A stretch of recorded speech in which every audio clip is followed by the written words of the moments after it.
Bezrat Hashem. I'll send the link in the description. Honor us, Bavel. The whole thing. 44 days until Purim. Oh, did I even send the? Oh, I didn't even send the text. Reb Yed. 44 days? Yes. What about Shabbos? 4 days. But I even sent the right now text. All right, I just sent it. So we're good. Anyways, hope everyone's doing well. Hope you're doing well. Joshua, Yeshua. I'm just happy to be here. Mama's happy to be here. Baruch Hashem for technology. Baruch Hashem, we're able to continue, able to be together on Zoom, stealing Torah, different times, different places. And we're gonna start with halacha. We're gonna make our way into Rabbi Nachman, and learning is for Pesach Reuven ben Yosef Asara Bracha Bas Yehudis Miriam Doda Bes Chani Ucheved Yonah Bas Basia Shir Bas Basia Sainer Reuven ben Mani, and every neshama on Klal Yisrael, every neshama in the world. We're going to talk about the laws pertaining to the sanctity of the synagogue and the study hall, right? The base midrash and base knesses, and I'm going to try. Because usually before we did it through 24/7 halacha. Here it's the Kitzur Shulchan Aruch. However, it's the English and Hebrew, so try my best to make it simple. So it starts off by saying in Siman 13, the sanctity of the synagogue and the study hall is very great, and we are cautioned regarding them. But it's amazing, halacha l'maisa, because Josh, you're actually in the Beit Midrash right now. Unbelievable. And we are cautioned regarding them to conduct ourselves in them with the reverence due to the Holy One. Blessed is He who dwells inside them. This is learned from that which is written regarding the Holy Temple in Vayikra. Umikdashi tira'u, my sanctuary shall you revere. A synagogue and a study hall are also referred to as the Mikdash. These are the synagogues and study halls.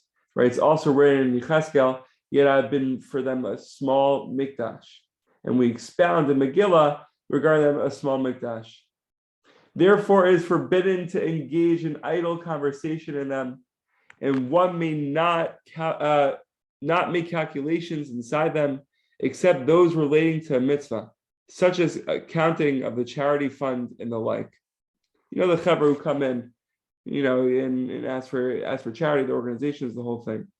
The buildings are also to be maintained in a dignified manner, cleaning up your makom, cleaning the floors, to be swept, and to ensure that their earthen floors are to be flattened down by sprinkling them with water, and we must light candles in them as a mark of honor. One should not kiss his young children in these sanctuaries, because it's not proper to show there any other love except the love of Hashem. May His name be blessed. Wow, halacha l'maisa, unbelievable. So we're moving on. Sichot 21, Rabbi Nachman. On Rosh Hashanah, one should be wise and think only good thoughts. Now we're already preparing for Rosh Hashanah, Baruch Hashem. Only good thoughts. We should keep in mind only that God will be good to us. And we actually learned in Sichot 8, a couple of weeks back, that when studying subjects dealing with tragedy, laws of mourning, the whole thing, you shouldn't delve too deeply in those kind of thoughts. Really, just makshavas tovos. And one must be happy in Rosh Chodesh. And this is subsequent to the Sichot that we learned yesterday, the Simcha Tamid. And one should speak as little as possible. The Rebbe said that the great leader must be even more careful about this. I was actually with someone this past Rosh Hashanah who did Tanis Dibor, didn't speak on Rosh Hashanah. It was unbelievable. Should get to such a level. The Rebbe himself would not even say most of the piyutim on Rosh Hashanah. He said only that was written by Rabbi Elazar Kalir. He would omit the rest because as a leader, he was extremely careful not to say a single unnecessary word. So essentially what we're seeing here, Rosh Hashanah is a time to be as pure as possible. Rabbi Nachman says that we should be simcha, we should have machshavos tovos, and we should also cry, having that broken heart, right? Because if we're simcha and we're crying, it's signifying that we have a leib basar, right? That we don't have a hardened heart. And it's very good to cry on Rosh Hashanah. Rabbi Nachman says that. And we see that in other places as well. So Chavra, questions, comments, please feel free. I know it was a short one today. And we're pressed for time, but Baruch Hashem, being creative. This is halacha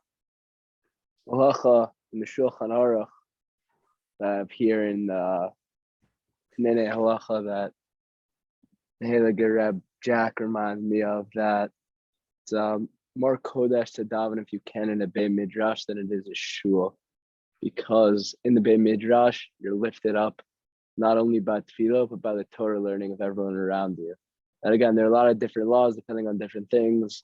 If you could daven in a minyan, you're supposed to daven in a minyan in a shul versus davening in a Beit Midrash, which is considered a place of more kedusha, of less chatter. I think the two are definitely connected. One, the halacha of staying in kodesh and shul, and in the Beis Midrash, not giving extra words. And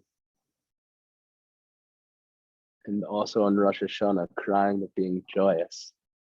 I feel like that's such a crazy level, like crying but being joyous. It's like you reach the depth of both things, because your natural state is to be happy, but like you're also going so deep down into tears and like realizing what's there. It's like such a madriga. That's like, it's difficult. It's difficult to get there.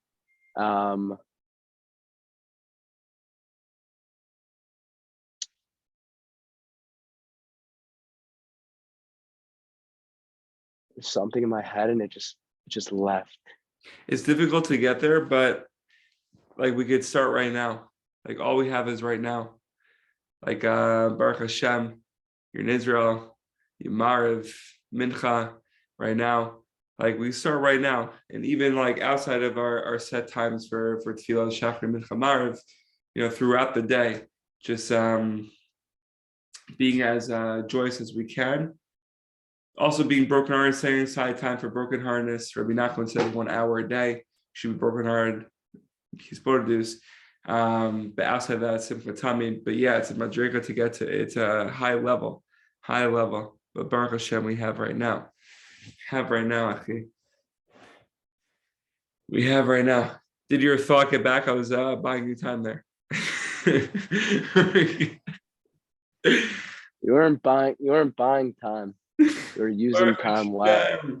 You were living time. Yeah, brother. Oh. Brother, we should be well. Only health. Your ankles should be good. And brother, we'll continue tomorrow. Bezrat Hashem. The Chavra left to Poland already? 1 a.m. 1 a.m. Soon. All right. Hatzlacha. Fire up the Chavra. Rab, we'll continue tomorrow. Be well. Fire it up. Amen.